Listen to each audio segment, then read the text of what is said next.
Malappuram Mambad scooter നിയന്ത്രണം വിട്ടുമറിഞ്ഞ് 3 വയസ്സുകാരൻ ഉൾപ്പെടെ ഒരു കുടുംബത്തിലെ 2 പേർ മരിച്ചു. മമ്പാട് നടുവക്കാട് ചീരക്കുഴിയിൽ ഷിജുവിന്റെ മകൻ ധ്യാൻദേവും ശ്രീലക്ഷ്മിയുമാണ് മരിച്ചത്. ഇവർ സഞ്ചരിച്ചിരുന്ന സ്കൂട്ടറിന്റെ ബ്രേക്ക് നഷ്ടമായതാണ് അപകട കാരണം. അരുൺ അമൃതനാഥ് തന്നെയാണ് ഈ വാർത്തയുടെ വിശദാംശങ്ങൾ നൽകുക.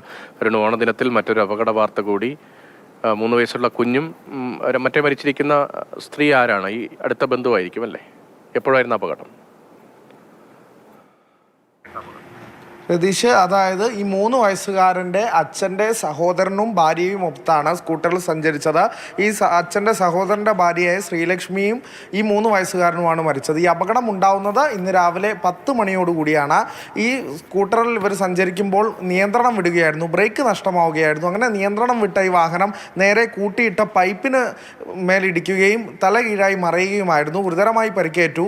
ഇവരെ രണ്ടുപേരെയും 5 വാഹനത്തിലുള്ള എല്ലാവരെയും ആശുപത്രിയിൽ എത്തിച്ചു. പക്ഷേ ആ സമയം തന്നെ ജീവൻ രക്ഷിക്കാനായില്ല എന്നുള്ളത് തന്നെയാണ് ദാരുണമായ ഒരു വാർത്തയാണ്. എന്തായാലും നമുക്ക് ഈ മമ്പാട് നിന്ന് റിപ്പോർട്ട് ചെയ്യാൻ 3 വയസ്സുകാരനും ഒപ്പം തന്നെ ഈ അച്ഛൻ്റെ സഹോദരിയും അച്ഛൻ്റെ അനിയൻ്റെ ഭാര്യയുമാണ് മരിച്ചിട്ടുള്ളത് എന്നുള്ള വിവരമാണ് മമ്പാട് നിന്ന് നമുക്ക് അറിയാൻ സാധിക്കുന്നത്. കൂടെ പരിക്കേറ്റവർ കൂടി ആശുപത്രിയിൽ ചികിത്സയിൽ തുടരുന്നുമുണ്ട്. രതീഷ്.